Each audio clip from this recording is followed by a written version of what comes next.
Geek. Talking baseball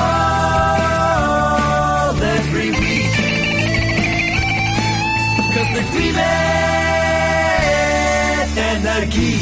And welcome to Gleeman and the Geek. Oh boy.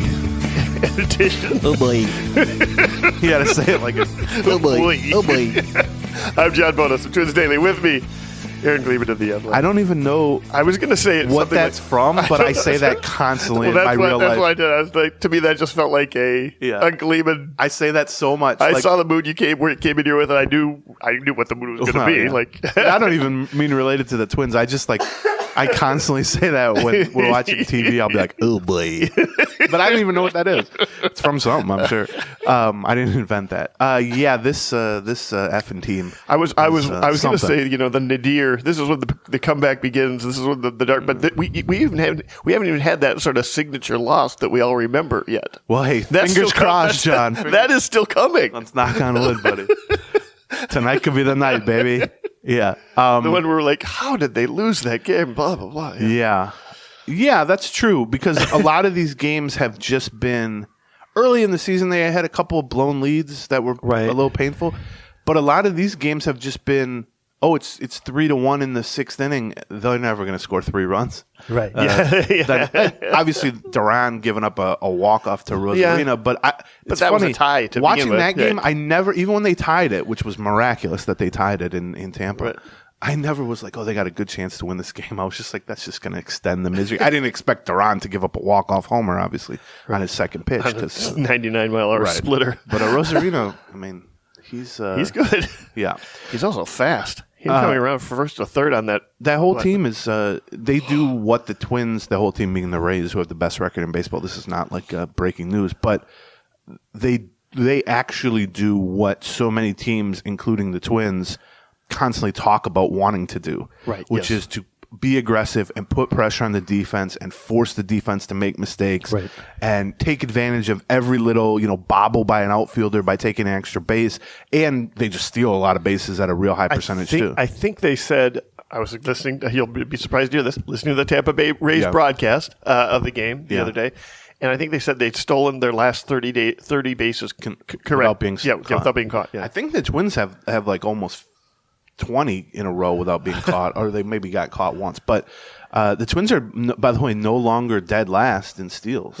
Well, good. They've passed the Rockies and the Angels, I think. So that's something to celebrate. All right. Look at us. They are, however, dead last, or I guess first in a way, in strikeouts, and on pace to set the all-time Major League record, which we've seen some strikeouts over the last 5 or 10 years in the majors, and it's only 3 games, I guess. But to be on pace, it's similar to 2019. To be on pace at that point for the all-time homer record after a decade of homer explosion, really was quite remarkable. This is quite remarkable in the opposite way. I wrote about this morning, and I don't know, we can kind of look at.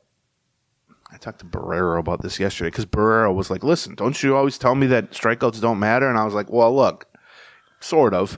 But there is a point at which it matters. Like, there's a point at which you're just not giving yourself a chance to do anything. And but the real problem with the Twins, yes, their strikeout rate is too high. But there are plenty of teams throughout baseball history who had one of the highest strikeout rates in the league and were an exceptional offense because typically strikeouts are sort of attached to drawing walks and hitting for power. The problem that the Twins have is that they're striking out at a historic pace, and they're like 20th in slugging percentage. That is not a recipe for anything except what we're seeing, which is just a lot of frustration. The occasional 10-run outburst when you make some hard contact, followed by, what we've seen, which is in the last 6 games, they have 7 runs, which Doe looked up. It's the lowest 6-game total at any point in any season the Twins have had since 2011, and the second lowest 6-game total since 1982. So 50 years. 2011 is when Gleeman and the Geek started. Yeah, so it's our fault is what I was getting to. That's right. We've gone full circle. Yeah.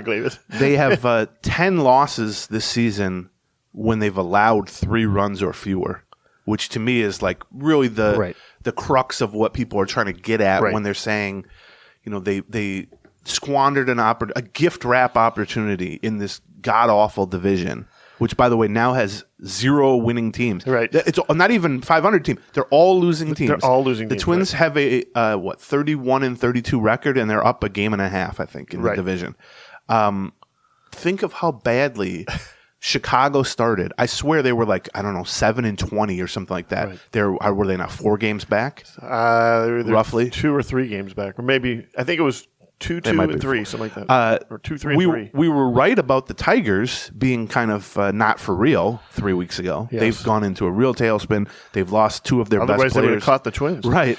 And it's lucky that they've lost 8 out of 10. White Sox are 3.5 back. 3.5. Detroit is 3.5 back.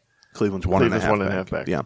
I don't even know what to say anymore about this team. And it feels so deja vu, not so much to this point last year, but just kind of the overall vibe of last year, which is, yeah, they're in first place, but does anybody look at this thing and are they encouraged by what they're seeing, by the overall performance or the injury list situation, which is now essentially back to where it was last season, where just guys are just leaving every game hurt, and some guys stay on the active roster for 5 days. Some guys go to the IL and don't come back, and some guys don't go on the IL. They just they just hang around. So, and Polanco is the latest one to leave a game with a hamstring issue, which is the same injury that had him on the IL. I don't know, was it 3 weeks ago? Not even, maybe 2 weeks ago. Right. Yeah. But they're going to wait on him. I don't know why you wouldn't have Ed Julian playing in Canada, Canada's own, meet you in Toronto, right, to be active in this. But hey, whenever you can kick the can down the road, they'll kick that can down the road, man. I did think about this when I heard that. I was like, well, once you start setting a precedent, the other players are like, hold on, why am I being put on the IL? Oh, you mean once you start allowing certain players to spend 5 days hurt but on the active roster? Right. Yeah, that's a... Right? Polanco's supposed to be one of the team leaders, one of the pillars of this thing. But he's one of the ones... Why is he the one who's going to get screwed of having to go on the IL when Correa and Buxton both stay off of it for 3 or 4 days? Yeah. Or 5. Polanco is generally one of the guys who does get that treatment of we'll let him take his time. Well, sure. And look, maybe he'll be in the lineup for the second game in Toronto or something like that. But none of these guys are playing that well that the danger of being without them for an extra 3 days versus the danger of playing with a shorthanded roster, it just the math on that or the logic on that does not add up to me. Where it's like Jorge Polanco, is Ed Julian is eight games of Ed Correa Julian for that matter? Yeah, he homered yesterday, and he finally homered yesterday. So yeah, this is bad. 5 straight losses right after, by the way, back-to-back wins at home against Cleveland, where I'm pretty much convinced that if they'd have won one of those next 2, this whole thing would have been completely different. I feel like that Cleveland team, just talking to the writers who were covering them, that Cleveland team had a similar attitude to what we have now with the Twins. Right, yeah. That Cleveland team was waiting to get stomped into the ground, waiting to get covered with dirt. They were, 6.5 back or something at that point.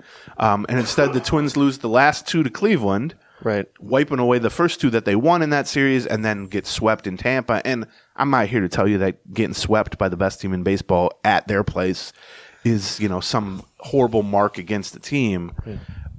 But it was kind of interesting to watch the Rays' strengths versus the Twins' perceived strengths or what they want to be strengths. Mm-hmm. And it was just laughable. It was just, the generic brand of a great product, basically, versus the product. It's the Twins want to be aggressive on the bases. Well, we saw a team that is built to be aggressive on the bases and actually pushes the envelope over and over again. The Twins now are talking. David Popkins, the hitting coach, talked to the reporters yesterday in Tampa and has said, we need to adjust our 2-strike approach and everything that fans have been saying, obviously. Sure. You watch the Rays. They're extraordinarily aggressive on strikes early in the count. Then when they get to 2 strikes, they go into don't chase mode, basically. And it's just interesting. And obviously they play great defense and they can pitch and all that stuff. So I don't know. It's that series coming off of losing 2 to Cleveland, I think puts them kind of back on their heels a little bit. And it's going to lead to overreactions. They're never as bad as they look when they're at their worst. They're never as good as they look when they're at their best. But man, they whatever happens, what are there now? There's 99 games left. Okay. Yeah. Whatever happens from this point forward, they have definitively blown their chance to run away and hide from the worst division in baseball. And, maybe that won't matter. Maybe they end up winning the division by 8 games anyway, whatever it is. But, man, you're going to look back at this maybe 3 or 4 week stretch here that we've seen them over the last, period. Some tough teams, some games they should have won and didn't. And you're just going to look and you say, this division was begging you to just sprint away from the pack and never get caught. And just, get to 8 games above 500 when everyone else is 4 games below 500. And they were just begging for that. Like Chicago's horrible start. Detroit starts hot and then fades away. Cleveland still can't get it together. And yet the Twins just stumbled every bit as much. And now, I'm not going to say it's a toss-up. I mean, I'm sure if you look at the odds this morning, the Twins are still 65, 70% to win the division or whatever. But it is so much more of a mud wrestling right now than it ought to have been. Right. The Twins should be the ones with any sort of competent offense whatsoever. I'm talking. They'd be looking down at this pit full of bad teams and just saying, "Man, thank God we're not in there." And instead, they're right there in the mud with them. What heartens me is that last Saturday morning, I was on Saturdays with Sauce, and at that point, they had won the 2 games versus Cleveland. Looked like they had a chance, and Detroit had already started their slip. This is a beer, by the way. 8 a.m. I can't take it anymore. It's a Fresca. Yeah, go on. But what kind of Fresca? Bourbon? Is that no? Grapefruit citrus? I don't know. Whatever weird ass drink you get. Sorry.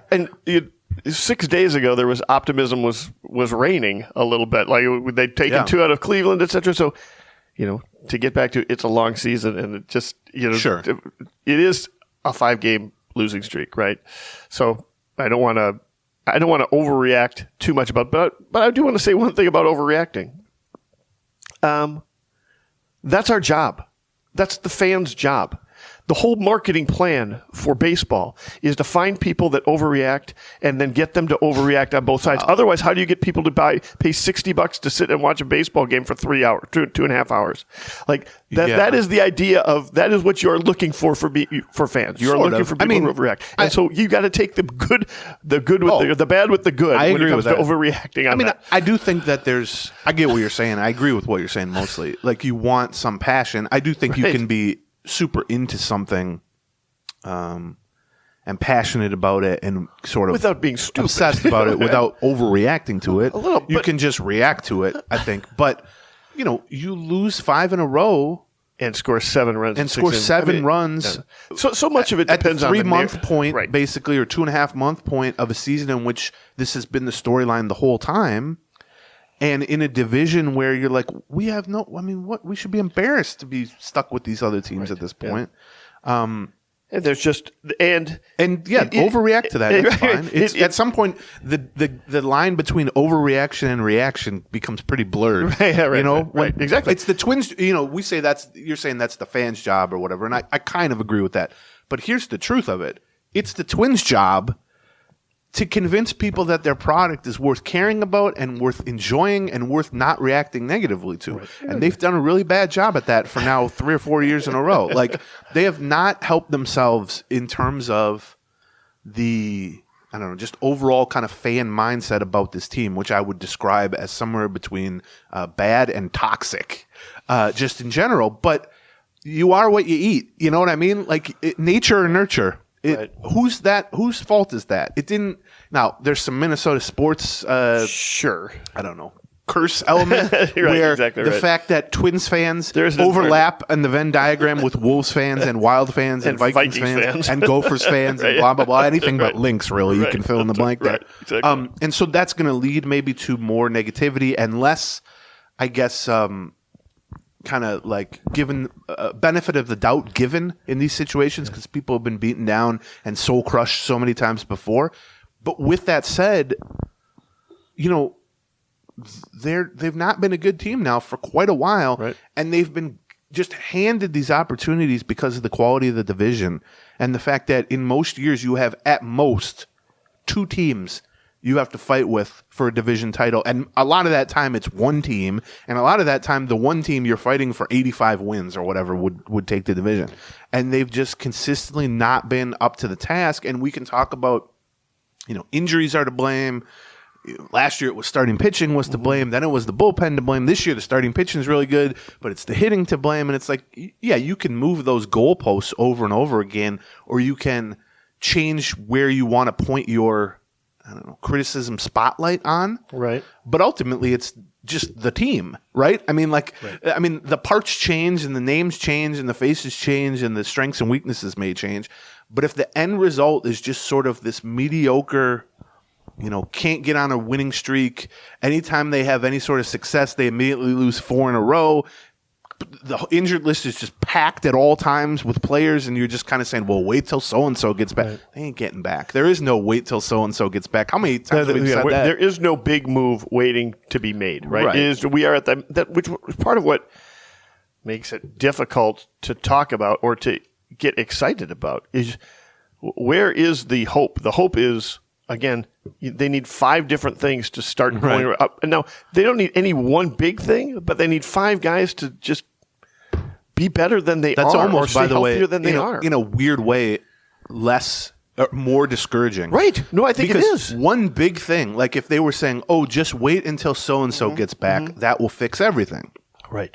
Instead, it's like, we'll wait until Correa, Buxton, Polanco, Gallo, Kepler, and all get healthy and all start hitting. And it's like, well, yeah, okay. Where's Lewis and Kirilloff? Yeah, I got so many bridges to sell you if you're waiting for that to happen. Like, you can own every bridge in Minneapolis at that point. So, yeah, I don't, we are overreacting. That's what happens when a team that should be 8 games up in a division is now 1.5 up in the division. That's what happens when you follow 2 nice wins against your biggest rival at home by losing 5 straight and essentially scoring 0 runs. During that time, you're going to get overreaction from the people who are paying attention to your team. And, we sometimes try to fight against that. Like, okay, maybe you guys are going a little crazy on this, but let's lay this out logically or whatever. Sure. And there's opportunities to do that here.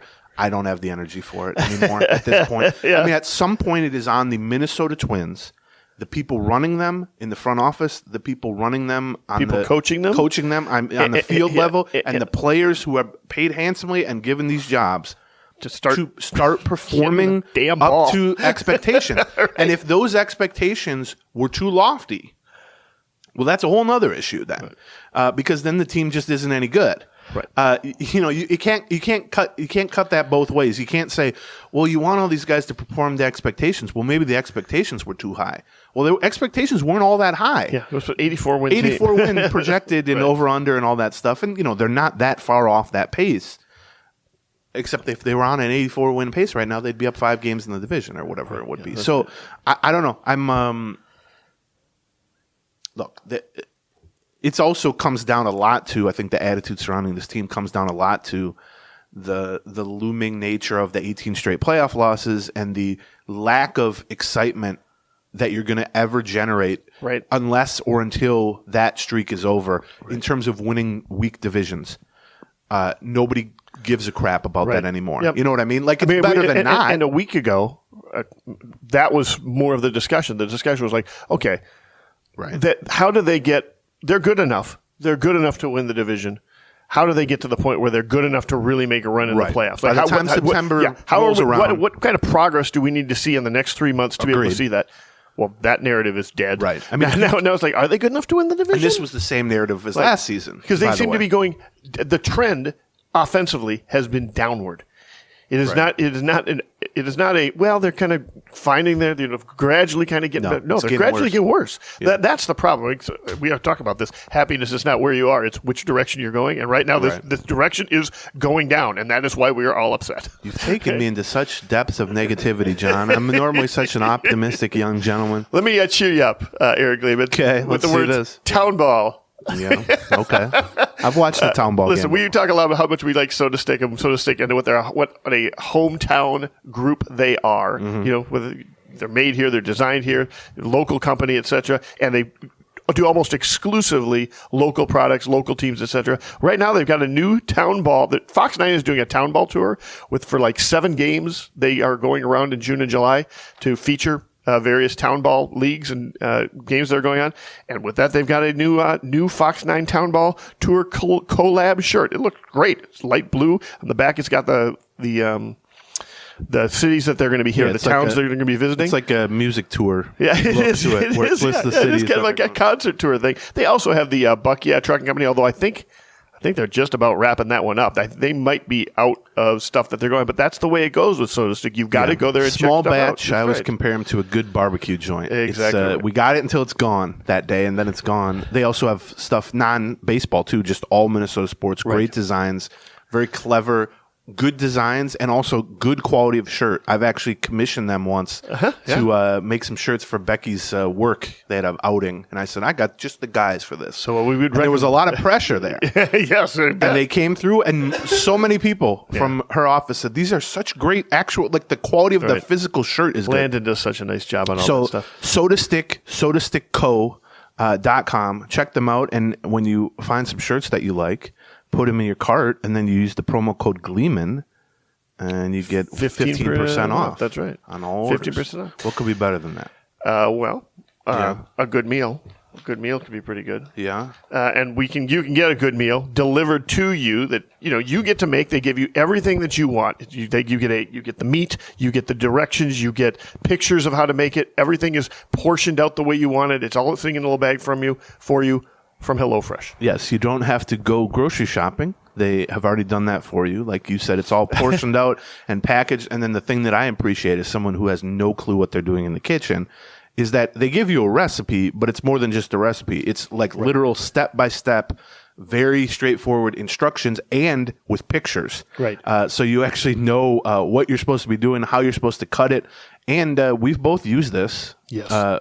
My household is not good at cooking and has produced very good meals with it that we're proud of. John's household is decent at cooking and has produced very Instagrammable dishes that people are very jealous. That is one of the nicer things about it is it's not only just edible. Yeah, like they do zhuzh it up a little bit, so it's pretty good.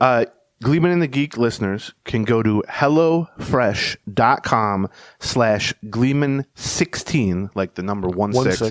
And then you use the code Gleeman16. And the reason it's Gleeman16 is that you get 16 free meals plus free shipping on all of it that they'll send it to you. So that's HelloFresh.com/Gleeman16. Use the promo code Gleeman16. America's #1 meal kit, HelloFresh. Okay. Yeah, back to it's bad when the ads are like the bright spot of the show, and then we're like, oh, now back to the team. Yeah, we can talk about the hitting, I guess, just to lay some of this stuff out. Like I said, I wrote about this morning, but we should also note each of the last 2 Fridays, Carlos Correa's status has been in flux because of his foot, and we always record on Friday mornings, and both times we were like, man, I don't know. I'm skeptical he's going to keep playing. He's probably, go to the ballpark later and find out he's on the IL. In both cases, he avoided the IL. Like you said, he hit a homer yesterday. He's made, though, such little progress, in part because of this foot injury now, had kind of stopped any forward momentum that he had 3 weeks ago, let's say. Right. But he's just made such little progress for digging out of the very deep hole that he dug. I mean, there's been some moments, and I certainly, but I have trouble blaming it too much on the foot because he still looks so good defensively.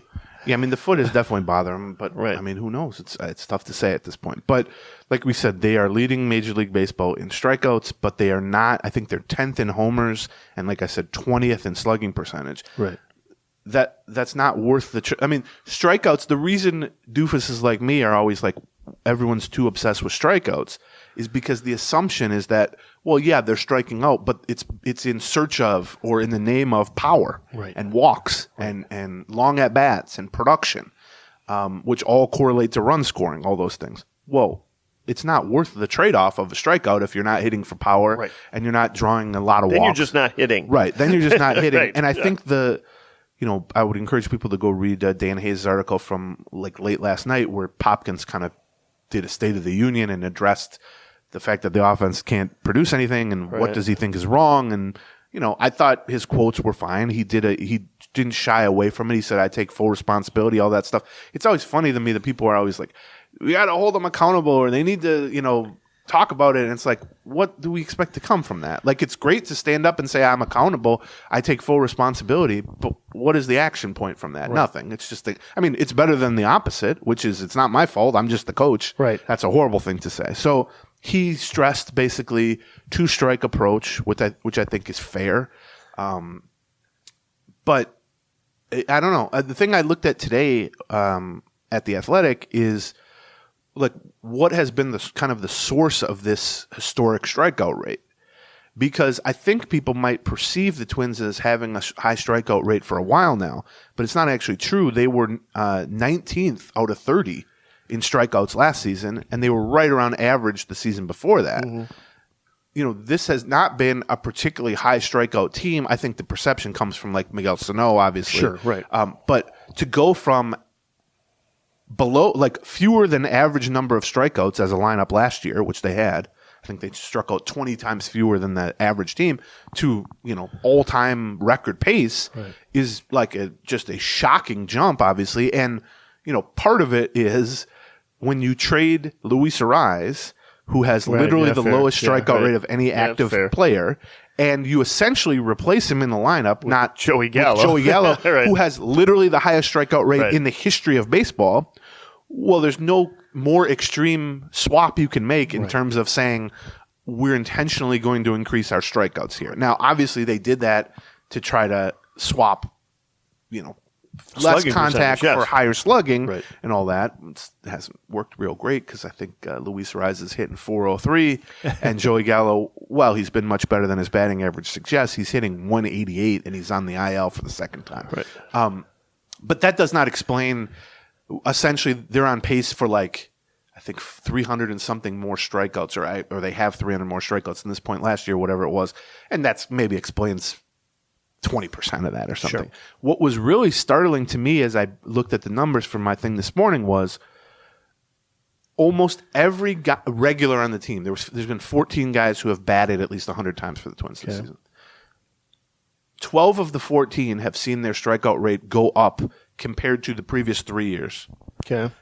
And the league-wide strikeout rate is actually slightly down compared to the previous 3 years. That surprises me. It's up slightly versus last year, but it's down slightly versus 2 years ago and 3 years ago. But I mean, it's basically even. It's 22.8% versus 23.1% or something. But all I'm saying there is the Twins strikeouts have skyrocketed, and it's not like the other 29 teams have also skyrocketed. Right.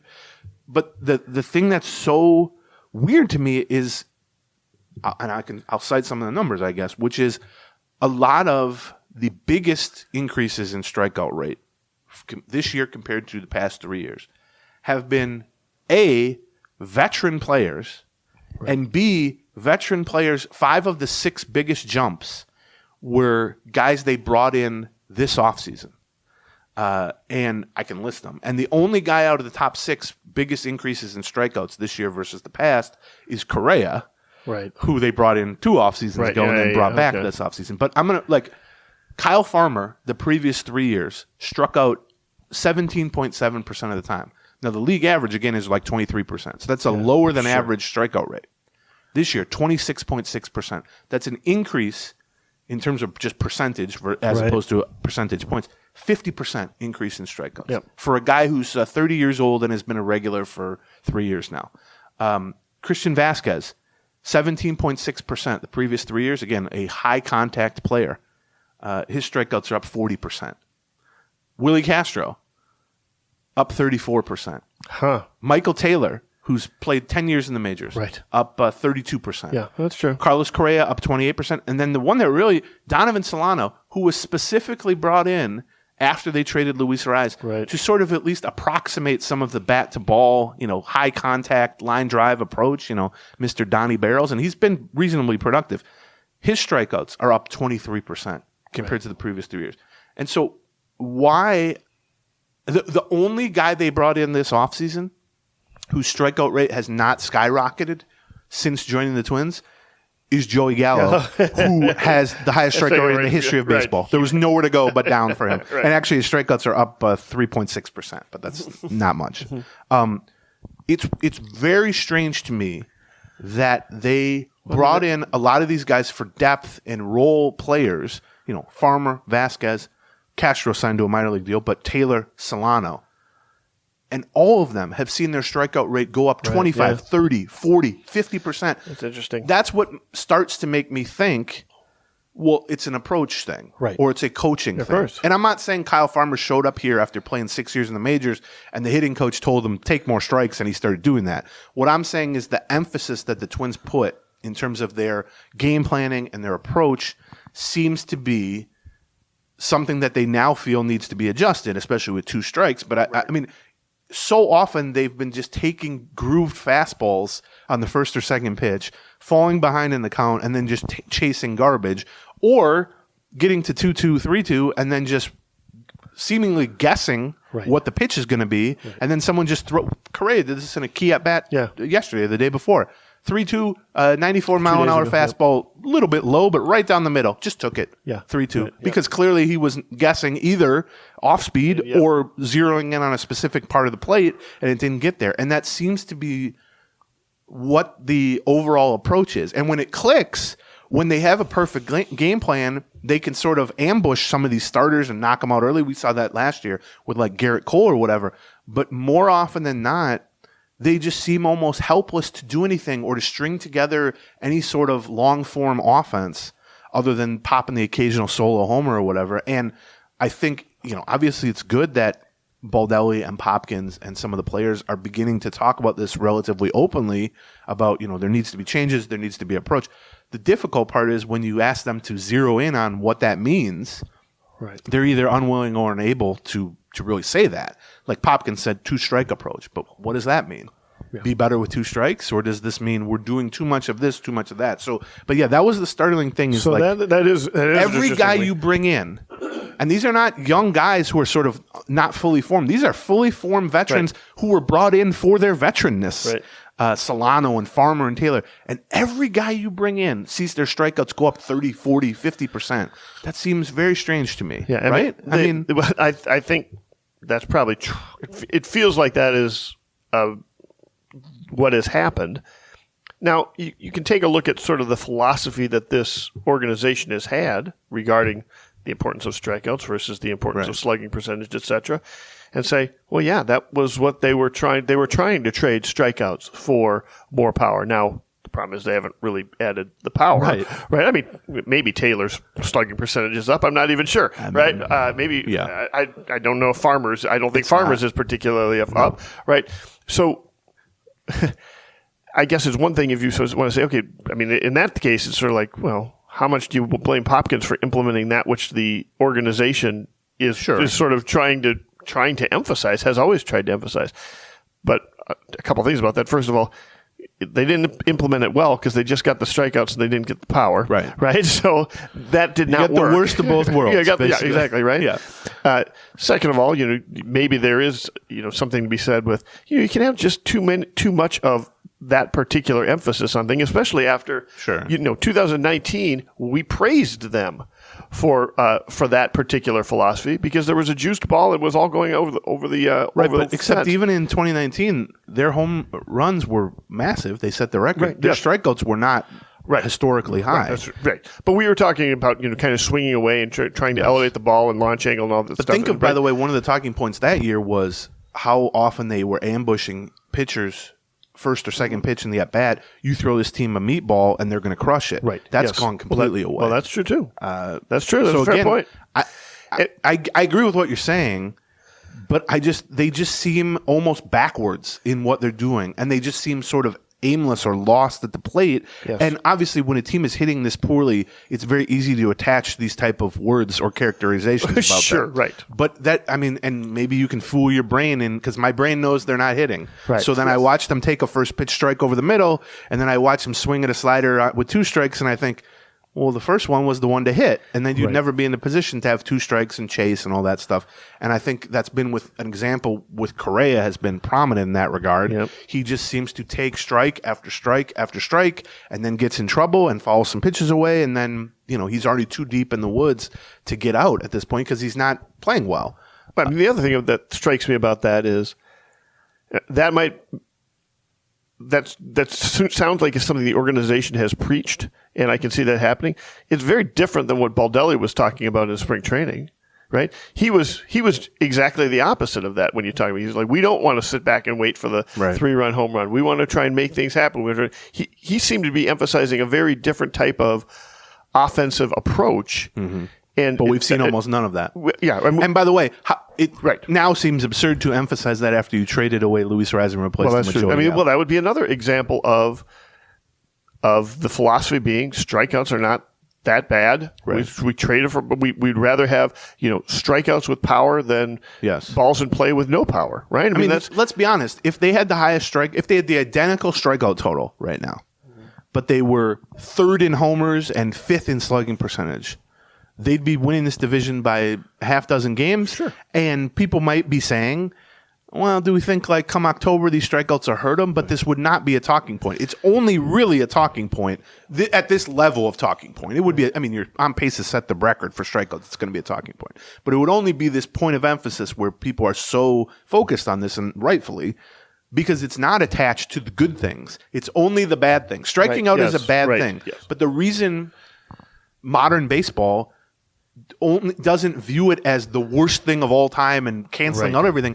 is because it's attached to good things. Well, when you separate that, when it's just on its own and it's not attached to 3-run homers and it's not attached to getting on base and it's not attached to, doubles and triples and home runs and slugging percentage and all that, well, then all you're doing is just empty at bats. There's just been so many empty at bats. And I do think, watching them, there's a fine line between.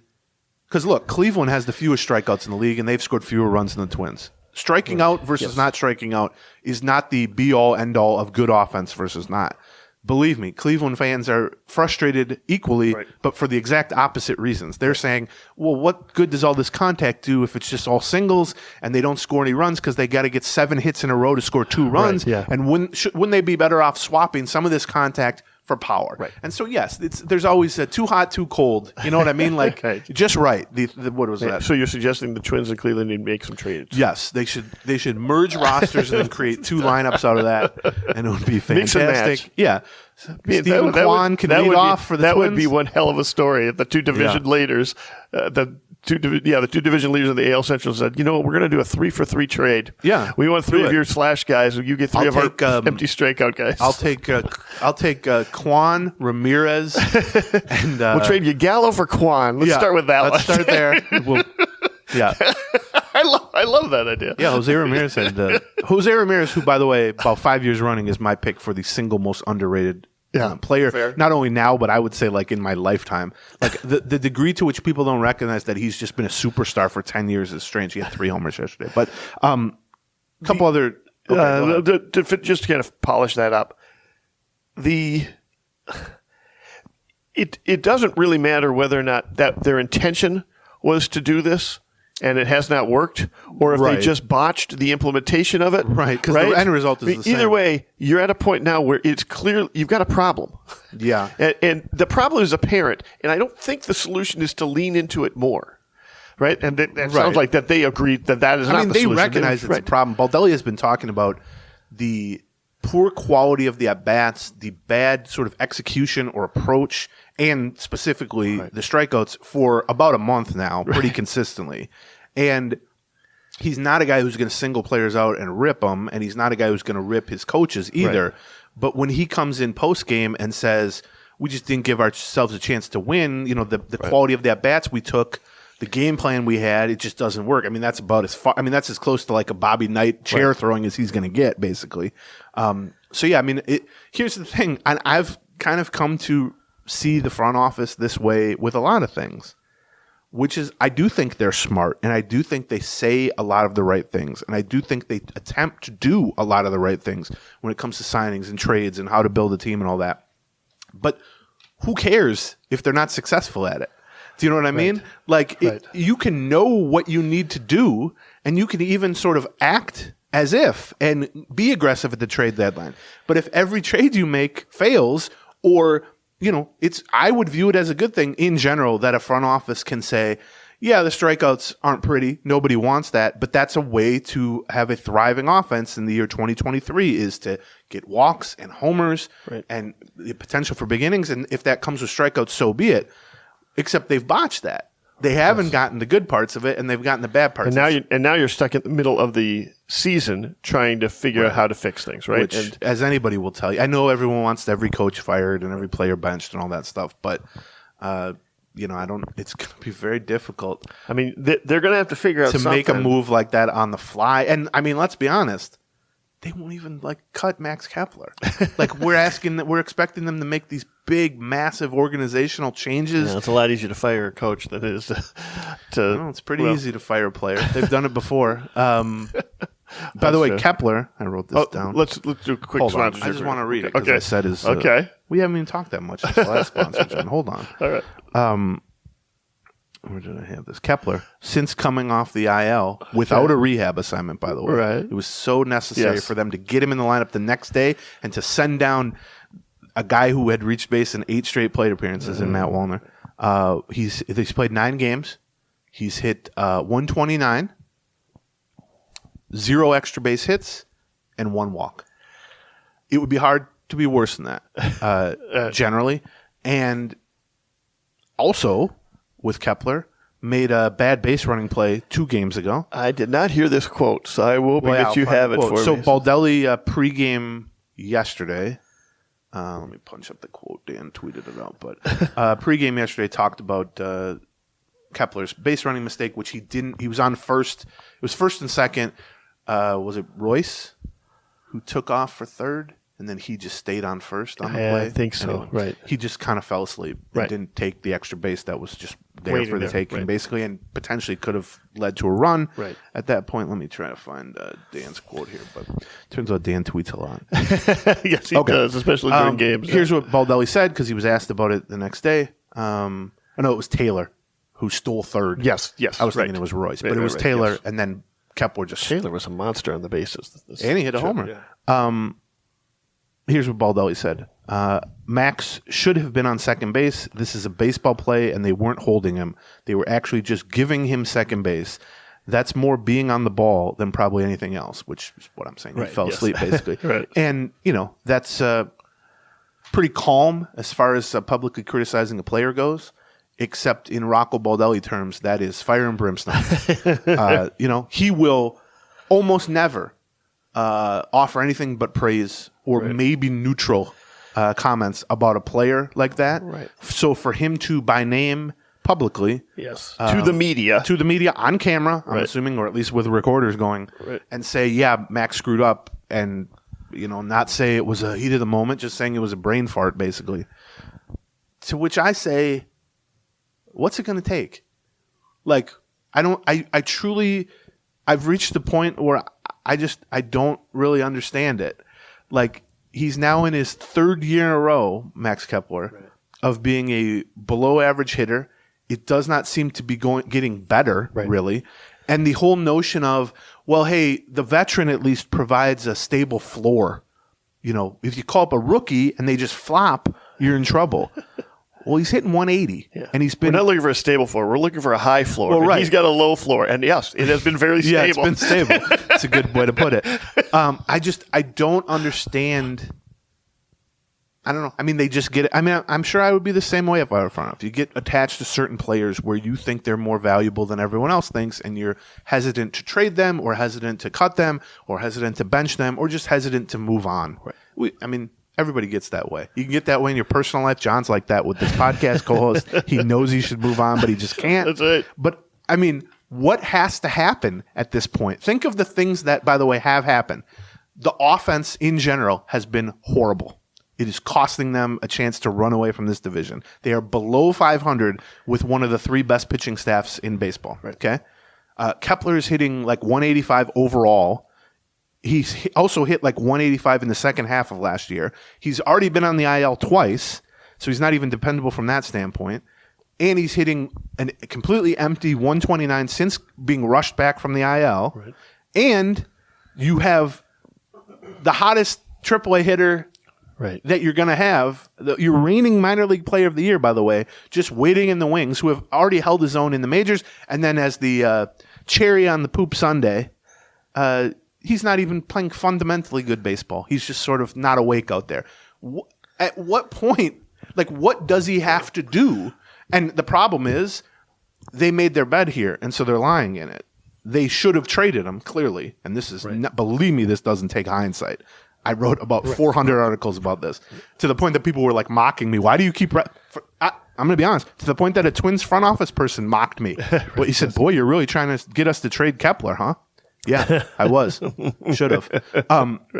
And I'm just so confused about the each step along the way of like, well, yeah, we're pretty sure we could get good value for him, but we're not going to do that in the offseason.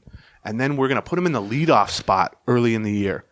And then we're going to call up rookies to sub for him because he's constantly going on the IL with minor injuries. And even when those guys perform well, Max has got to get right back into the lineup. No rehab assignment for And then he's hitting 129, and he's still playing pretty much every day.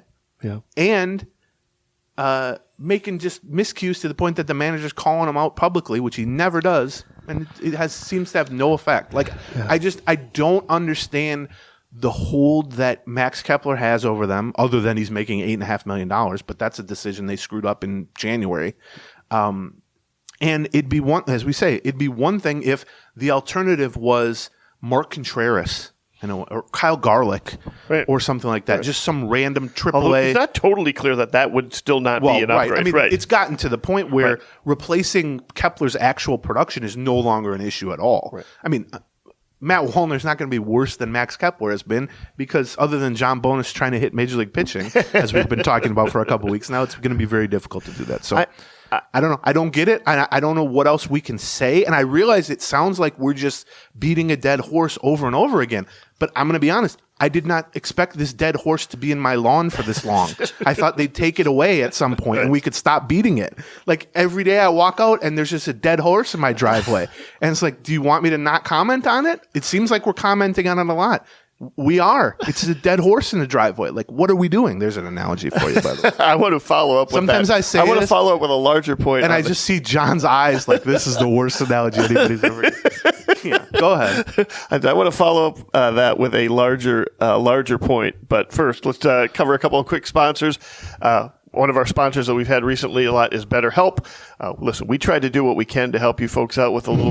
We're not licensed therapists. No. Yeah, but exactly. you can speak to a licensed therapist, right, about however big or small, common or uncommon your issue is that's kind of holding you back or bugging you in life when you wake up and you think it'd be nice to talk to someone about this. And the beauty of BetterHelp is you don't have to go through all the hoops. There's not these barriers for entry of setting it up through your insurance and all that. They can. As somebody who has done therapy, let me tell you, that's not easy to get past. It's hard to find the right person. You've got to get recommendations from people.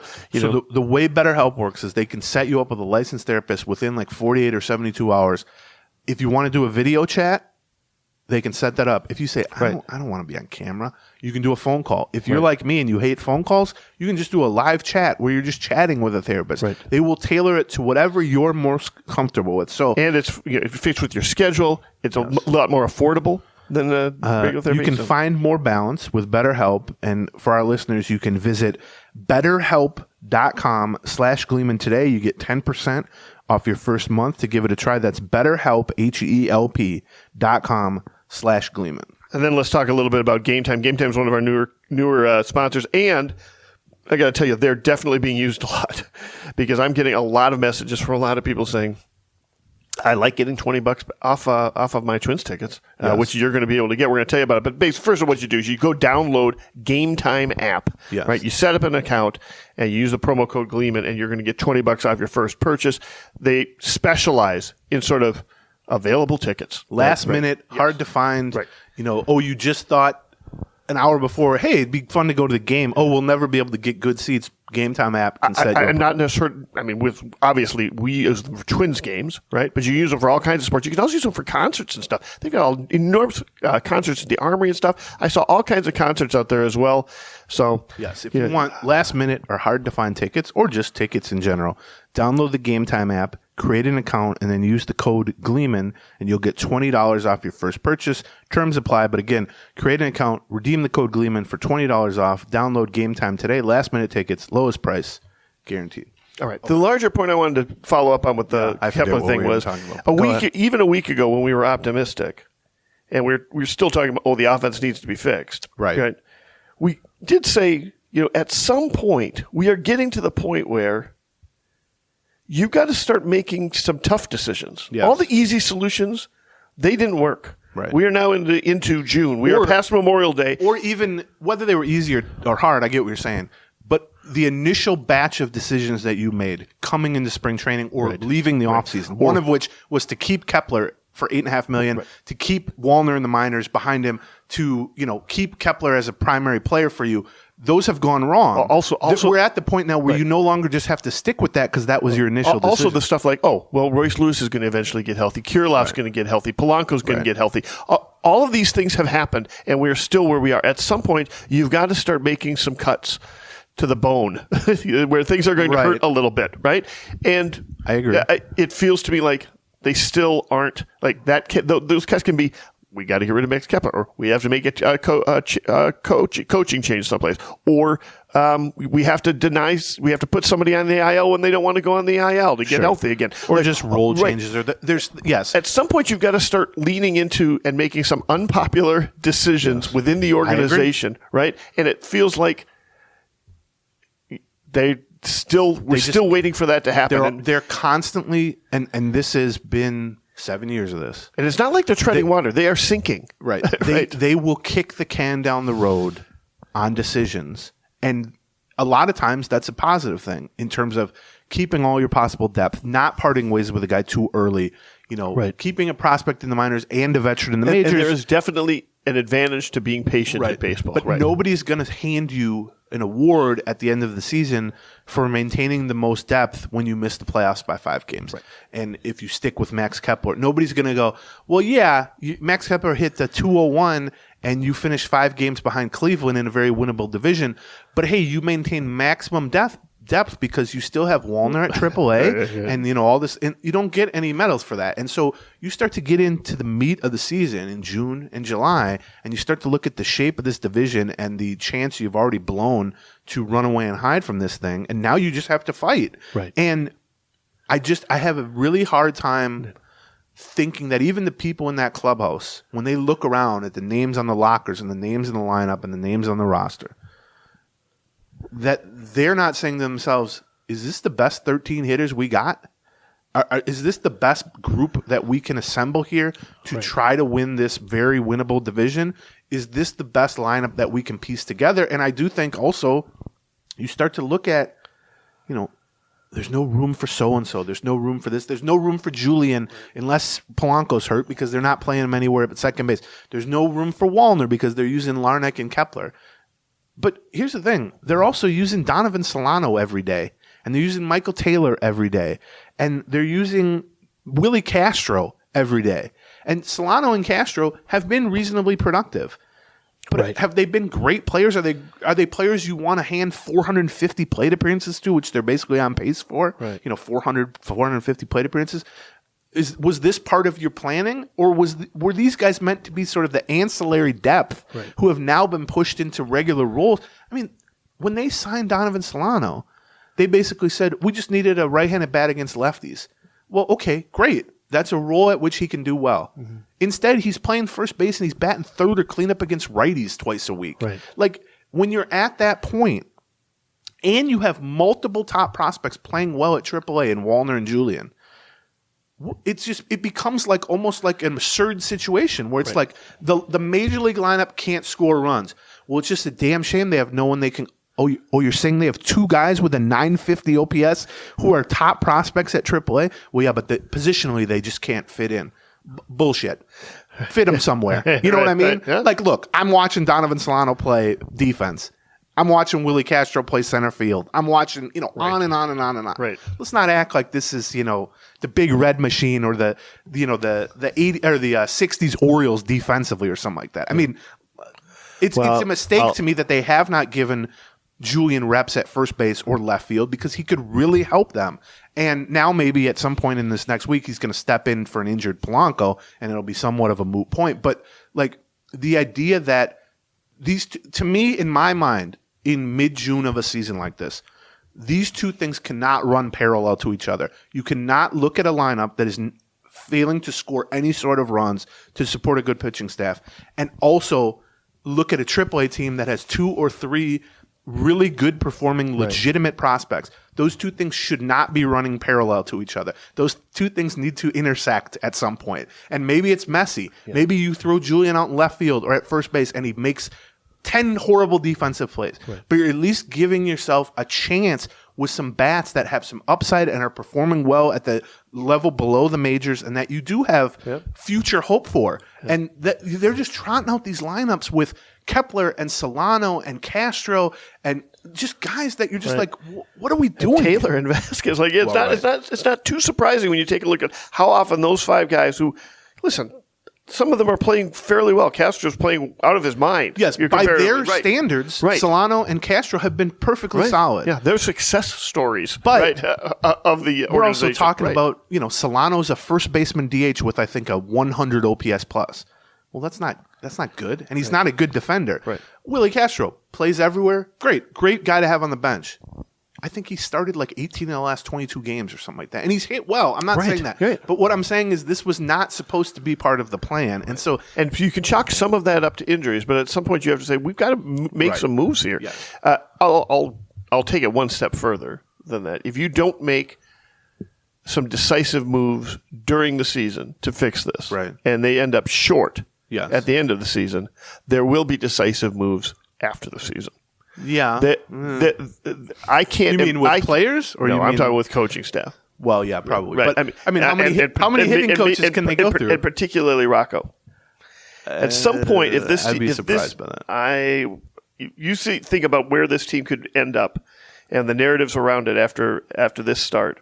Here's the thing, though, and we talked about this before, and it's something that gets talked about in sports in general. But when a front office takes over, and if the team is struggling 3, 4, 5 years in, whatever it is, in this case 7 years in, well, what happens? Well, first they change some players because that's easy. Then they change some coaches. I mean, you see it in football all the time. Oh, we fired the offensive line coach, whatever. Right. If it keeps struggling, then you start to go up the coaching ladder a little bit, and then you start to get to offensive coordinators, defensive coordinators, hitting coaches, pitching. Right. Well, they've already fired a hitting coach. Right. They've already changed over a hitting coach 3 times. And then you get to the manager, obviously, or the head coach or whatever. And that's the point you're making, which, logically, whatever. But here's all I'm saying. They've already changed managers once. That's fair. This front office. And they've changed coaches 3 different times on both fronts. By the way, this is either their 3rd or their 4th hitting coach and their 3rd or their 4th pitching coach in 7 years. Yes, right. So I don't disagree with the premise of what you're saying, but here's what I will say. That's the last step before it's just on you. No, I know. And so I think they will be hesitant to do that. I also am very much not in the camp where I'm going to point to Rocco No. as a source of this problem. Right. But at some point, it almost doesn't matter. You're right. But that's all I'm saying is that I think this front office is more attached to Baldelli and vice versa than you might think, just in the sense that if you change managers again and presumably change hitting coaches and whatever it is, well, then what? If you struggle next year, then that's it, right? I mean, like what the agreed, but that's not why they'd make that change. But you can kick that can again down the road. No, what ends up happening is the heat ends up being on you.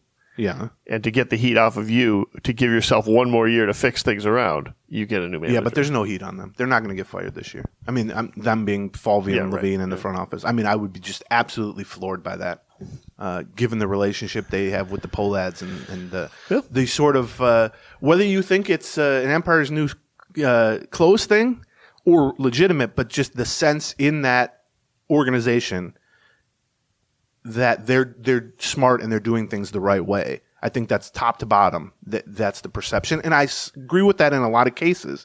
But as we just talked about, I think there are a lot of cases where the evidence just isn't there for that. And maybe they are smart and maybe they are doing the process is right.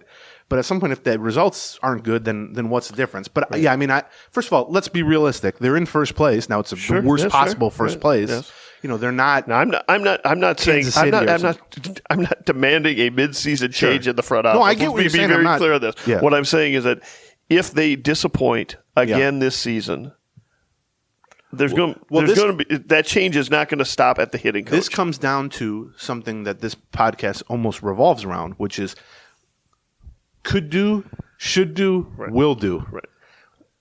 Could do, should do are often very, very different than will do. Yeah, maybe. And I'm just saying whether you think could do, should do, what could they do? Well, they could fire everybody. They could trade everybody. What should they do? You're making a point or a case for that. We've got 3.5 months for a really ugly narrative to develop around this team. All I'm saying is will do. I would just be so. I mean, look, if they collapse again down the stretch and they lose, 25 out of the last 30 or whatever they did last year, and they finish fourth, third, and even if they just kind of continue what they're doing, but end up 10 games under 500. Well, yeah, 5 games under 500. They're a 75 win team. I'm not ruling it out. I just would be so shocked by that, just given the overall kind of tenor of organizationally the relationships and the just the feeling there. There's definitely a feeling that they're doing the right thing. Now, I think some of that came from, hey, they got Correa.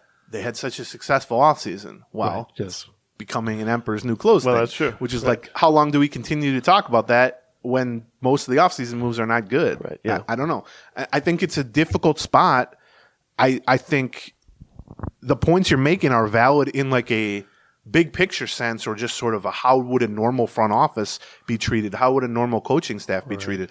And maybe my read of the vibes are way off, but I just would be absolutely floored by that. Yeah. Whether it's right or wrong. Here's the thing. I think that's absurd to think about in June. Sure. But I think we might have a very different view of it in October. Well, that's true too. Let's see. And a couple other we talked about Willie Castro, which God love Willie Castro. He's been so much better than anybody could have expected. I can't believe. I mean, but Willie Castro led showed up off at spring training, and we weren't really we didn't think this guy had a chance of making it in the team. But I think Willie Castro led off the other day, 2 games ago, I guess. And Willie Castro this season, which is by far the best season of his career. Yes, he has a .314 on base percentage and a 43-6 strikeout to walk ratio. Right. That's who you have in the leadoff spot. And you might be saying, well, who else is going to go in the leadoff spot? He's hitting hot. Yeah, fine. Willie Castro, even with that good stretch for the Twins included, he has played 352 games in the major leagues over the course of 5 seasons, and he has a .294 on base percentage. Well, who are we fooling that Willie Castro's in the leadoff spot? Right. You think Willie Castro's a completely new player with a 43-6 strikeout to walk ratio? Or has he had 3 good weeks where he's hit the ball kind of hard a few times and he's had some good results? Like, this is just, and I get it's a team just scrambling for stuff. Right. Joey Gallo's this comes back to which other left-hander are you putting in the leadoff spot exactly. Right. Which, by the way, really makes the case for the Arise trade being disastrous so far. Yeah. I think we were kind of coin flip a little bit on the. Like, I thought theoretically trading a bat for a pitcher made a lot of sense. I still think Pablo Lopez. That was my biggest question at the time was, do we really need more pitching? Right. I still think Pablo Lopez has performed better than his ERA suggests and is still very promising long-term as like a number 2 starter. But it's just hard to come to any sort of conclusion other than oops when the guy you traded away is hitting 403 in mid-June and you're struggling to piece together any sort of offense. I mean, the biggest Twins defender in the world's got to go, ooh, it does not look great in terms of optics. Of course. To trade a guy who's hitting 403 for a guy who has a 4.25 ERA. Whatever you thought of the deal at the time, whatever you think the deal over the next 3 years. One of the knocks against Luis Arias, even when that trade happened, is he hasn't been good at staying healthy. Right. And now he's been healthy. Now, we also heard over and over both previous offseason and this offseason how he's really working to try and strengthen things. He's working on doing things to stay healthy, to remain healthy. And what we're seeing is what a healthy Luis Arias can do over a full season. I mean, nobody has ever at any point doubted his ability to hit. Right. I mean, he hit 350 in the minors. He's hitting 325 and now 400 in the majors. Like, I mean, the guy was put on earth to hit. Right. He's just a little ball of nothing who hits. Right. I mean, that's just what he is. But, yeah, I mean, they also came to the conclusion that he was only a first baseman and a DH. Well, Kirilloff's playing first base and doing pretty well, and they committed now to having Buxton at DH. Now, are either of those guys hitting well enough to displace a guy hitting 403? Well, no, obviously not. But the thought process has kind of played out how they thought it was, which is we have first basemen and DHs. We don't have Pablo Lopez. But, yeah, I mean, there's no way to look at that and say it's gone well so far. But here's the thing, and Barrero asked me this yesterday. He's like, how bad is this Arise trade looking? And I said what I just said, which is, well, it's not looking good, obviously. Right. It's not even close to the worst trade they've made in the last 12 months. I mean, not even anywhere close. Right. The Tyler Mahle trade is significantly worse and only going to get worse. Yeah. And the Jorge Lopez trade, in which they gave up a good prospect in Cade Povich and probably the best reliever in baseball now in Jenier Cano, which no one saw coming. I'm not saying that anybody should have seen that. For Jorge Lopez, who's been essentially unusable for about half the time he's been on the team, both last year and now this year. Right. That trade looks horrendous and is only going to get worse. The Mahle trade is done from the Twins standpoint and is only going to get worse. I mean, if anything, the Lopez for a Rise trade looks just like business as usual compared to those. Now, look, they've made great trades too. They got Joe Ryan for 2 months of Nelson Cruz. They got Johan Duran for 2 months of Eduardo Escobar. I mean, there's been some home run trades too. But man, the attempt to get pitching and within that, the inability to develop your own pitching, which was supposed to be their strength, so that you have to go trade Luis Ariz for Pablo Lopez, and you have to go trade for a flash in the pan, it appears, closer from Baltimore, and you have to go trade 2 very good, close to the majors hitting prospects for Tyler Mahle. Individually, again, I had no problem with those moves. And to be fair, pitching has been really good.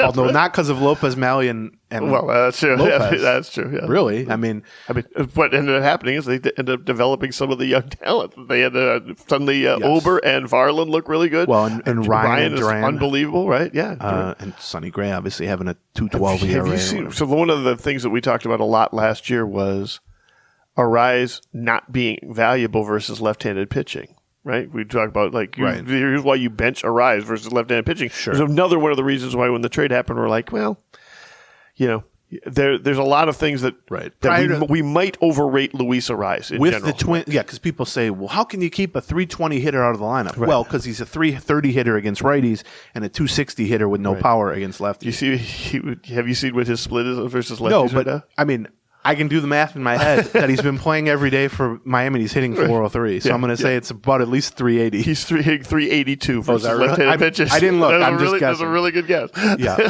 And it probably especially stings with Twins fans because when we talked about this when he was traded away. Right.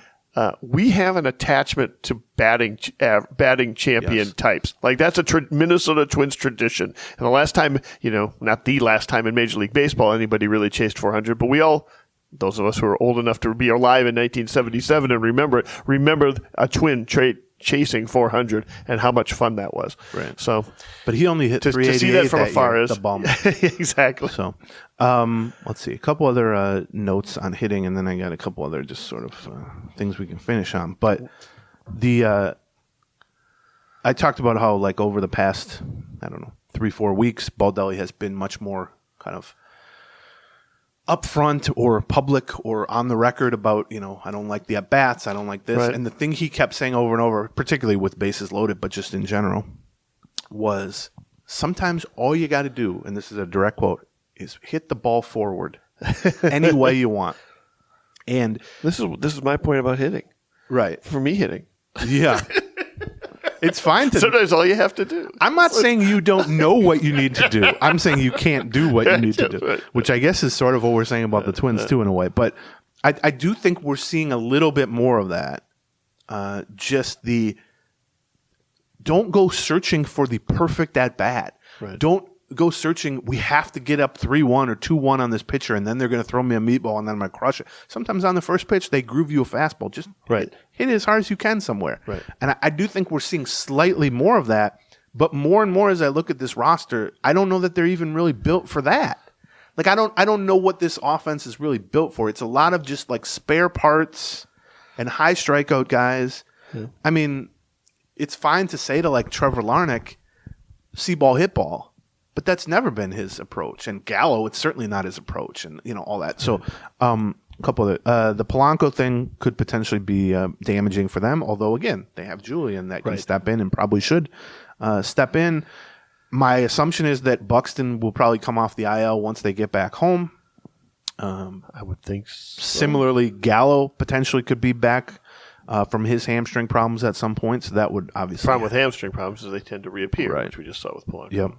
And then I had one other, I don't know. I had a couple notes on Kepler, but we did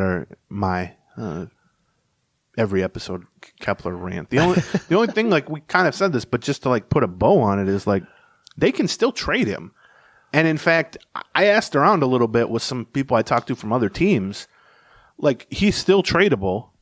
Now, you may have to pick up part of his salary at this point. No, I think they can dump his salary. But the problem is, what good does that do you? Right now, nothing. The $8.5 million. All it does is get you a spot for Wallner. Right, and maybe it gives you a little more ammo at the trade deadline. But honestly, picking up salaries at the trade deadline, they're never going to be huge salaries because there's only 2 months left in the season. Right.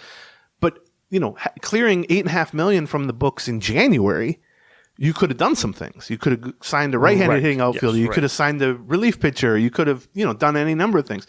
Clearing what is now $5 million from the books because they've paid him $3 million or whatever already. What's that going to do? And also, to your point, any like sizable value he had, which they clearly misread that market. Right. But they thought they could trade him for value. The fact that they didn't trade him suggests no one came with an offer that really hit that for them.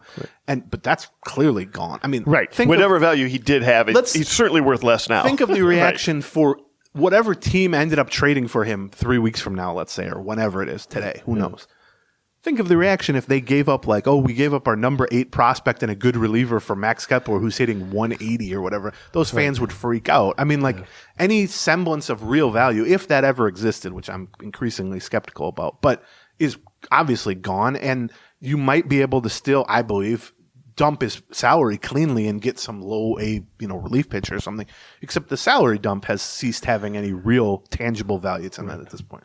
Which, okay. Before we wrap up, let's talk about our last sponsor. Yeah, Major League Baseball is back in full swing. We know what's going on here. Or not swinging. Yes, or swinging through and striking out. And MyBookie is going to be your one-stop shop for all your betting needs with a wide range of betting options, including money lines, run lines, totals, and futures. MyBookie gives you plenty of ways to bet on your favorite team and players. You can take advantage of their brand new MyBookie Money Bag, which gives you the chance to secure a bet on your team or player at insanely boosted odds. Sign up today at MyBookie and use the promo code Gleeman to get a first deposit bonus up to $1,000. It's simple. Let's say you deposit $200 and play with $300 instantly. Just use the promo code Gleeman to claim your bonus. So if you're a baseball fan looking to add even more excitement to the season, look no further than MyBookie. Sign up now. Get ready to, it says, experience the thrill of baseball betting like never before. Bet anything, anytime, anywhere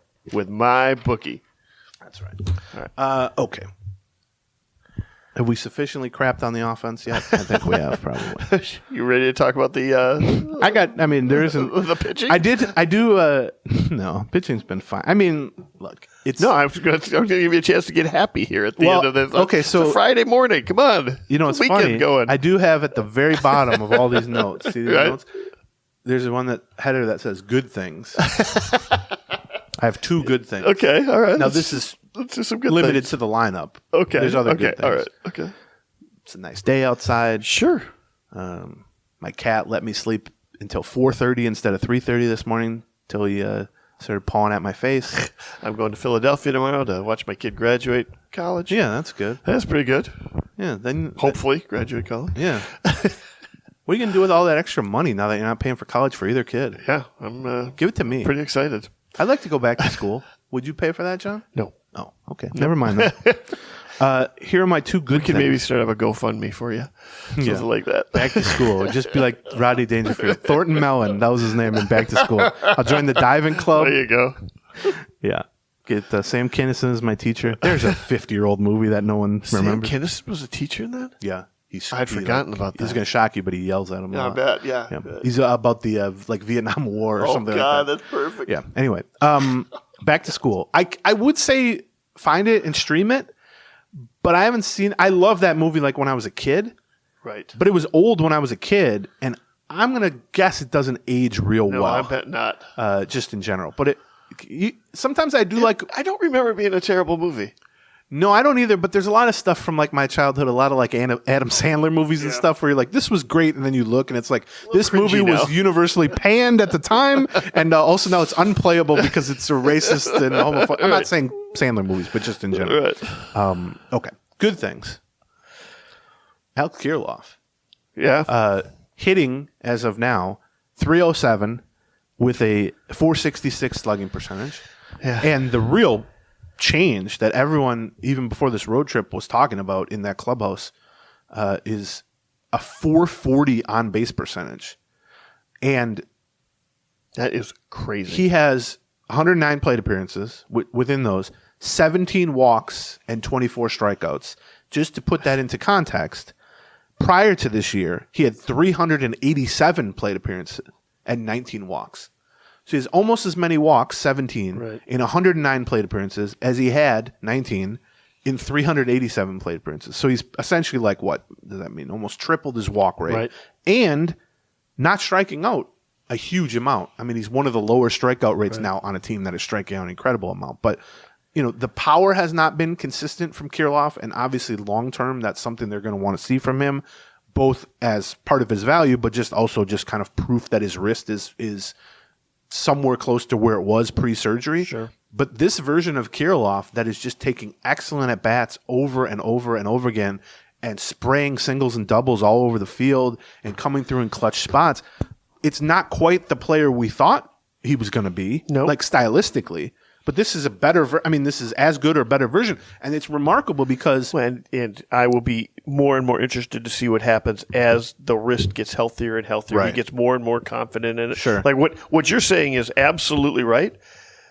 But what you're also saying, but not saying, is he's not showing that same power that we kind of initially, the first week or so. That's right. We're not seeing exactly that kind of same power. But I'm not sure that is gone forever. Right. Like that feels like the sort of thing that year two, we might be looking into that even more. I mean, in general, he has he has displayed the precise type of approach at the plate that hitting coaches everywhere, including with the Twins, right, should be begging players to try to mimic, which is swing at strikes. It's not that he's been passive. Right. If you throw him a strike, he will take a hack at it. Spit at anything that's out of the strike zone or even borderline early in counts. When you get ahead and they throw you a strike, take a rip at it. If you're ahead and they don't throw you a strike, take the walk and keep the line moving. He is what we want Edouard Julien to develop into right now. You know? And I think also just the he's much closer. And this was always why people were so more considered, like, let's say, Kirilloff a better prospect than Larnach or even someone like Wallner, is because with Kirilloff, it was from the moment they drafted him out of high school. I think he went to high school in Pittsburgh. He was 17 when they drafted him. 2016, it was the last draft of the Terry Ryan regime. And it was, this guy's got just a natural, textbook, left-handed line drive swing. He makes hard contact with anything. We're going to try to get him to add some power. And early in his minor league career, he hit like 300 with a lot of doubles, but very few homers. Then as he got up to like Double-A, he started to have a bit of a power explosion where he'd hit 40 doubles and also 20 homers. But and he'd sacrificed a little bit of contact. But throughout all that, the changes that he went through, he never walked. Right. I mean, he was always ultra aggressive, and he got away with it because he didn't strike out that much. He had good bat to ball skills, but he was never a guy looking to draw walks, looking to get into good counts. He was see ball, hit ball, and he had the natural swing ability to make it happen. And so the fact now that he's still only 25 and he's gone through all the hardships from an injury standpoint that he's been through, and he's missed so much developmental time over the past 2, 3, 4 years, and he's come out the other end, seemingly feeling pretty good from a wrist standpoint. Right. B, still has the beautiful line drive stroke and the ability to use the whole field and have power to the opposite field on occasion even.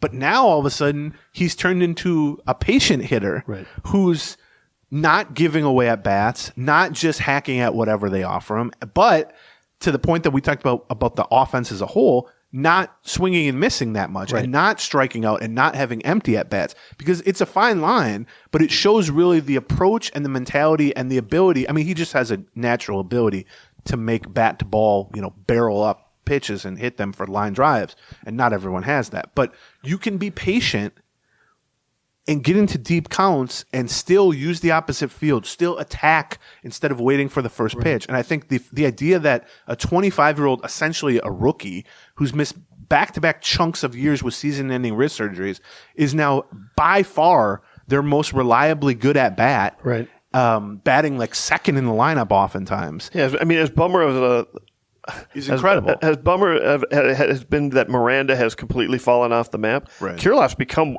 everything that we hoped Miranda was going to be already, and doing that. And I also just kind of love the idea that same injury that basically threatened to ruin his career, a completely upend a very promising career. Yeah. To come out on the other end of it and have it actually make you better because of the type of injury that maybe you didn't want to swing as much. You're maybe saying you want they to be a little should careful about break that. everyone's wrist? I'm saying, well, maybe you know they did surgery to scrape off a little bone there. Maybe they just add a little bit now to everybody else. You ought to talk to him about what the recovery was like from that and see if you want to wish that.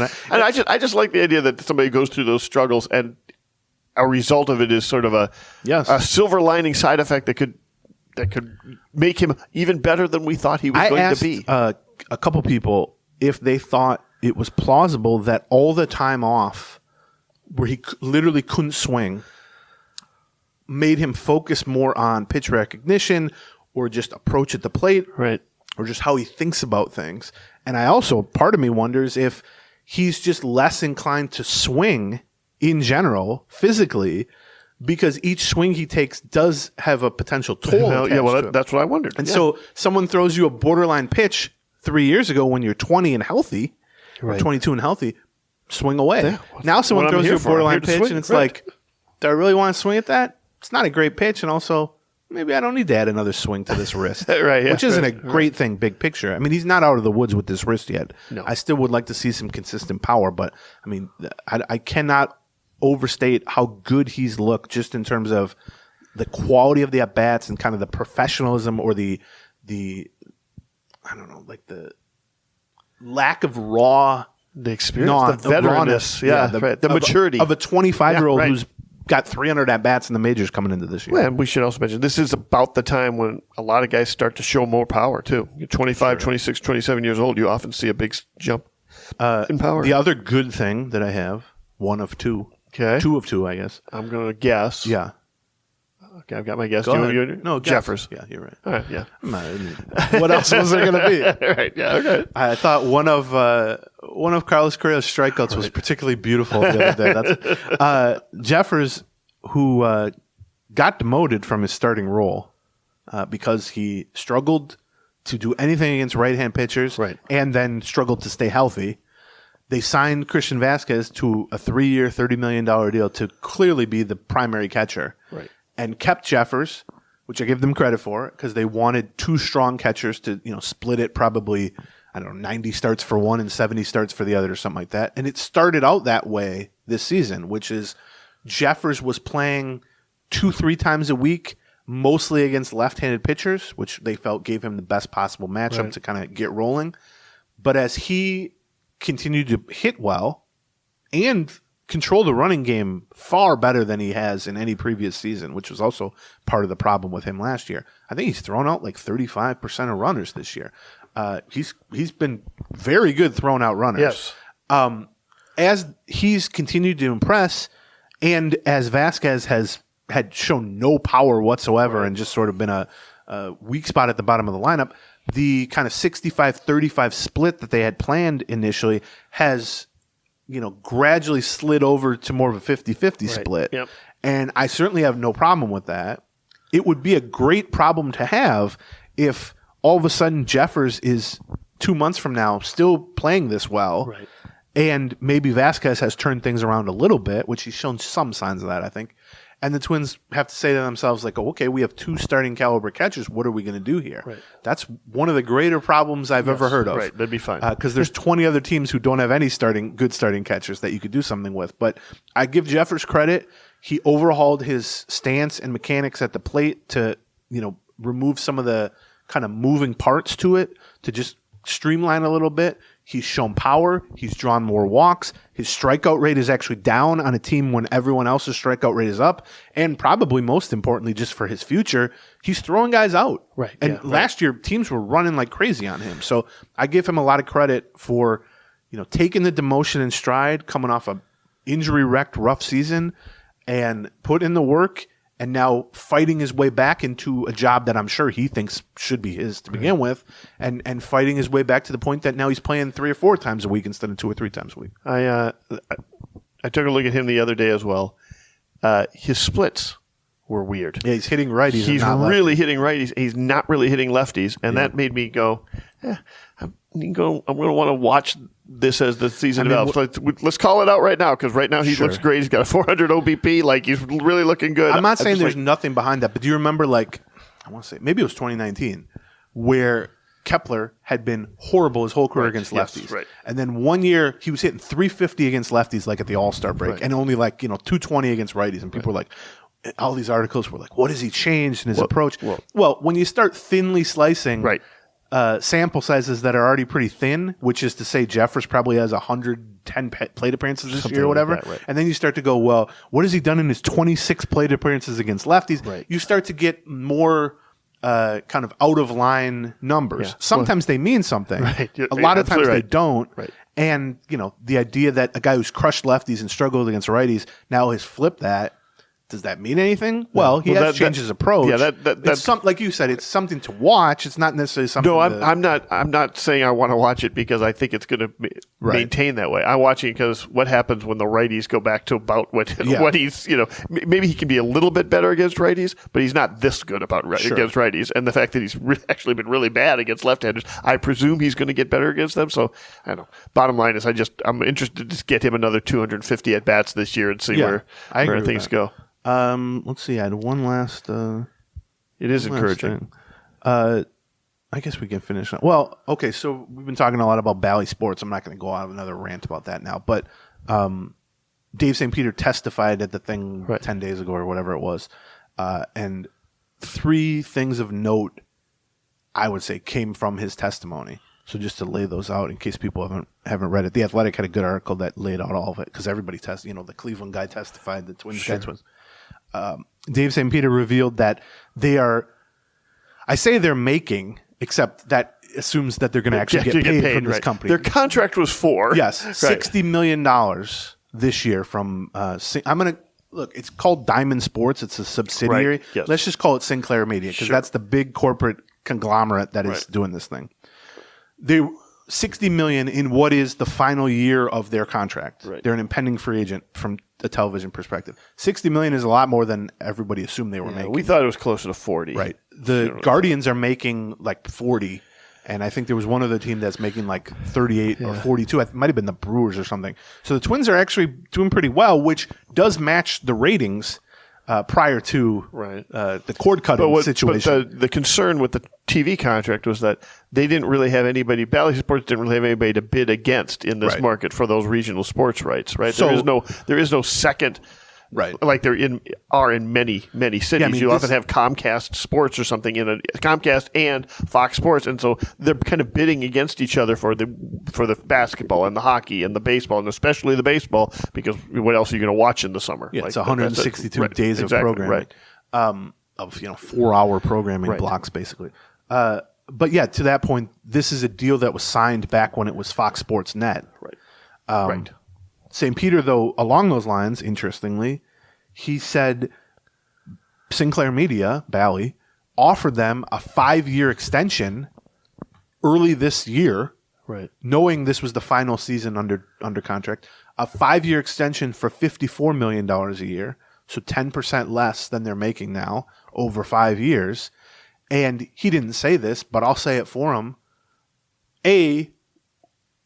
It's weird to agree to an extension for 10% less than we're making. And B, the reason we're in this situation is because A, you can't figure out a way for people to watch our GD games. Right. Well, first of all, they wanted the streaming rights as well for part of it. Yes. Right. But then B, you're not paying us right now. That's why we're in court with you. Right. Why would we sign an extension with a place that's currently arguing against paying us? And to your point, it was $54 million, which is already a step down from what they're making. And for that $54 million, they wanted them to give them the streaming rights, which are worth potentially as much as the cable rights. Maybe 3-4 years from now. And they wanted them to toss in like the full rights to just bombard people with gambling on the screen, and the full rights to like, I don't know, put in certain elements of the broadcast that are just clear ads, like infomercials almost. And the Twins, I think to their credit, said, no, we don't want to be in business with you anymore. Right. And so the last thing was he said on the stand that, I could quote it exactly, but he basically said, we're not negotiating with anybody for next season's rights, next season and beyond, because he has to say that because they're technically probably under contract and there's probably a 90-day window where they can't negotiate or whatever it is. But he said, we've heard from multiple interested parties have expressed interest. Right. And I hope that's true, not because I'm genuinely worried that people will not be able to watch Twins games. That's not going to get any worse than the current situation. It's either going to be streamed by something like Bally, which is limiting the availability to certain people who don't have the exact streaming options, or it's going to be taken over by MLB from a centralized thing, which is going to be available for $20 a month or whatever that you can stream it that way.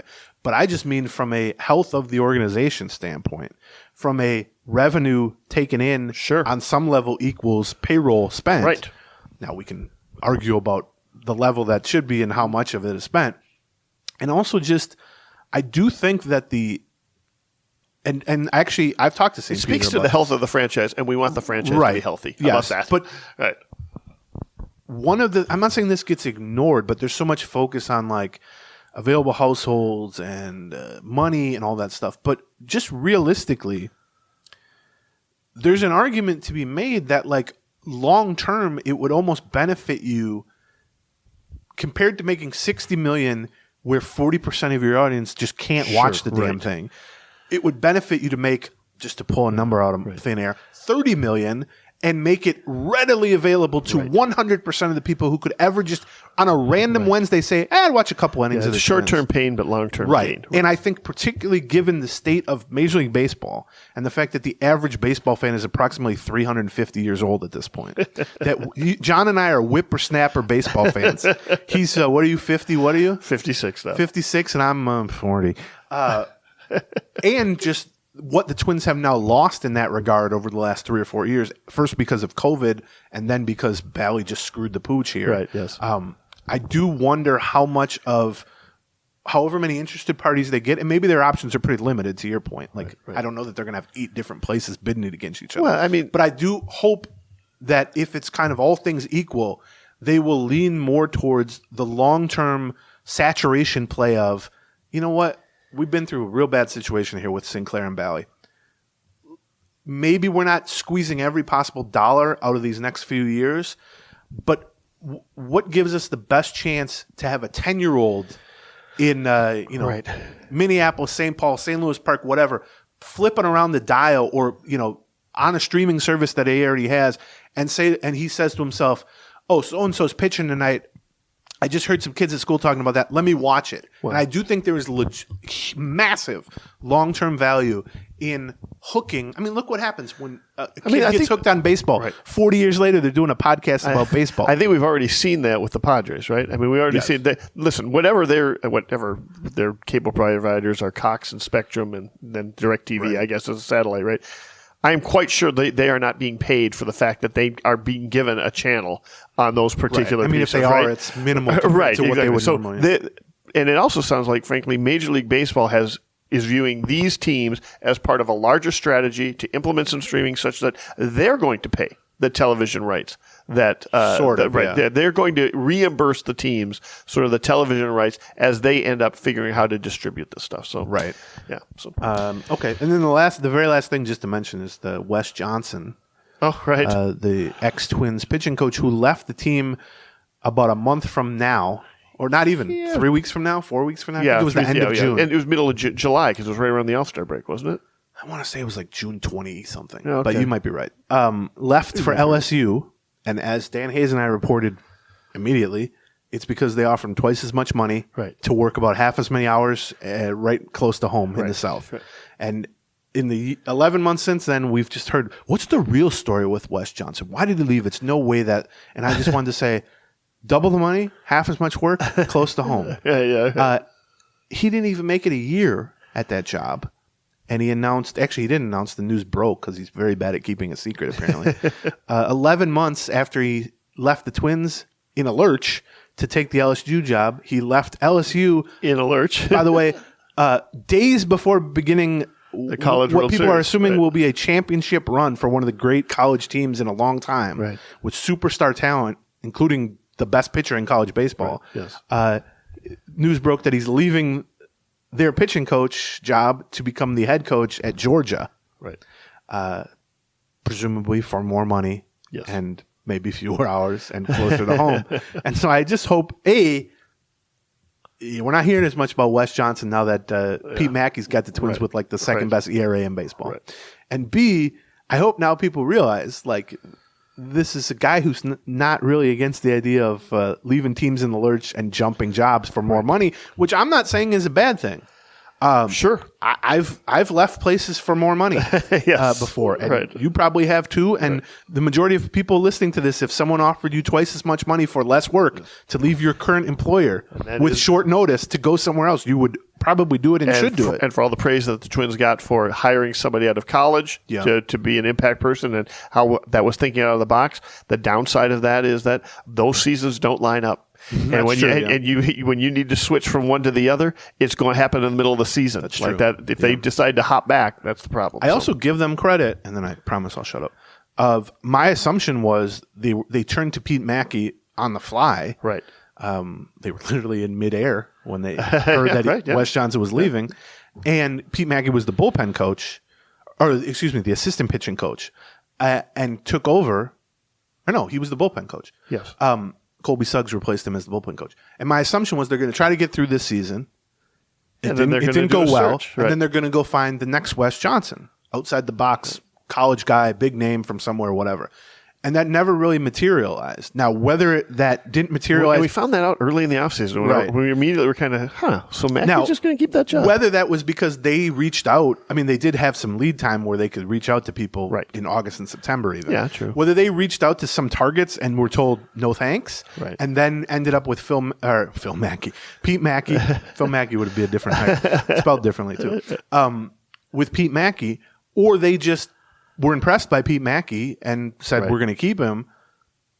It's worked out pretty well for them. Yeah, so far, so good. Yeah. So, okay. That's all. We will be back Monday with a recap of this Blue Jays series. Yeah.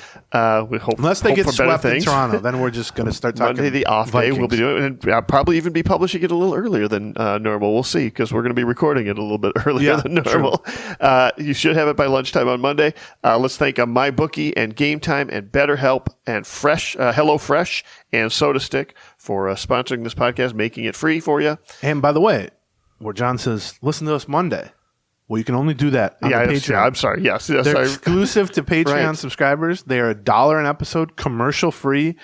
A little bit more in-depth talk or in-the-moment talking about specific games and stuff.